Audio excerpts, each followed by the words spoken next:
চশমা museum, a house of world class, জলট্যাক মোড়, বহরমপুর মডার্ন হোটেলের সামনে। বাঙালি পরিযায়ী শ্রমিকদেরকে যেভাবে প্রতিবেশী রাজ্যগুলিতে হেনস্থা করা হচ্ছে তার প্রতিবাদে সরব হল শহর তৃণমূল কংগ্রেস। এদিন বহরমপুর শহর তৃণমূল কংগ্রেসের উদ্যোগে পৌরপিতা নারুগোপাল মুখার্জির তত্ত্বাবধানে এক বিশাল ধিক্কার মিছিল শহর বহরমপুরের রাজপথ পরিক্রমা করে।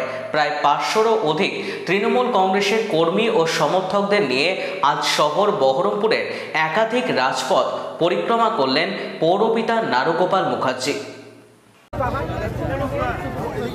সকলে উপস্থিত হয়েছে। বাংলা ভাষা আমাদের সম্পদ।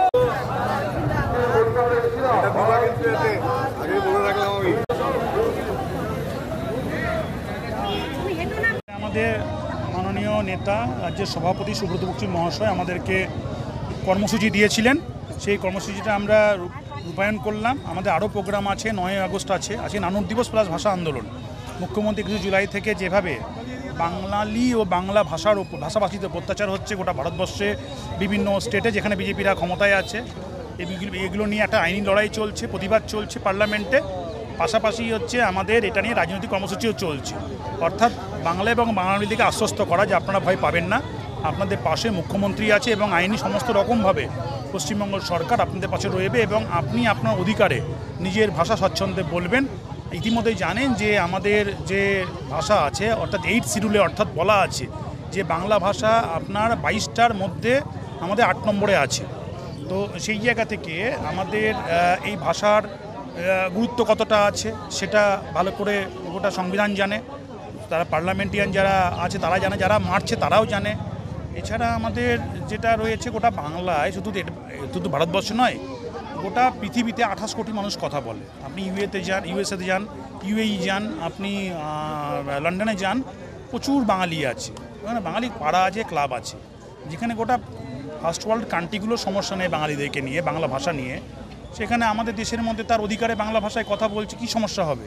তো এগুলো একটা পলিটিক্যাল ন্যারেটিভ, এগুলোকে মানে বরাবরই কি বলবো, একটা মমতা ব্যানার্জির সঙ্গে বিজেপি নরেন্দ্র মোদীটা পেরে উঠছে না, সেই জন্য এইগুলো একটু খোঁচাখুচি করা, এসআইআর নিয়ে খোঁচাখুচি করা, একটু এটা নিয়ে খোঁচাখুচি করা, সেগুলো নিয়ে লাভ কিছু হবে না।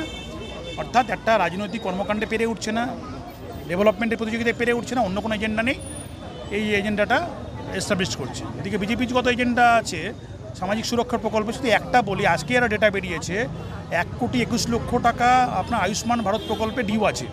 অন্যান্য স্টেটে বড় বড় আপনার প্রায় 32,000 কত নার্সিংহোম আছে যেগুলো অ্যাফিলেটেড, সেইখানে আপনার 1,21,000 কোটি টাকা আয়ুষ্মান ভারতের টাকা পায়নি, যেখানে পশ্চিমবঙ্গ স্বাস্থ্যসাথী কার্ড কত স্মুথলি আপনার সরকার অর্গানাইজভাবে রান করাচ্ছে। তাহলে বিজেপি গভর্নমেন্ট ডেভেলপমেন্টের রাজনীতি করুক, বিজেপি গভর্নমেন্ট এইসব রাজনীতি, এসব খুচরো রাজনীতি করে আলটিমেটলি পাত্তা পাবে না। রাজনীতির যে আপনার মেরিট অন্তত বাঙালিরা আর 5 জন থেকে খুব একটা খারাপ বোঝে না, ওরা ভালো বোঝে। আজকে আমরা সমস্ত কাউন্সিলররা, আমাদের নেতা অশোকদা, আমাদের পিপি সাহেব, গল্পদা, সবাই মিলে, আমাদের ওয়ার্ড সভাপতিরা, আমাদের নেতারা সবাই মিলে, কর্মীরা সবাই মিলে আজকে মিছিল করলাম। আগামী দিনে যেভাবে সরকার মানে আমাদের পার্টি কর্মসূচিগুলো দেবে, মাননীয় রাজ্য নেতা সুব্রত বক্সী মহাশয় যে এজেন্ডা দিয়েছে সেটাকে কন্টিনিউ ফলো আপ করা হবে।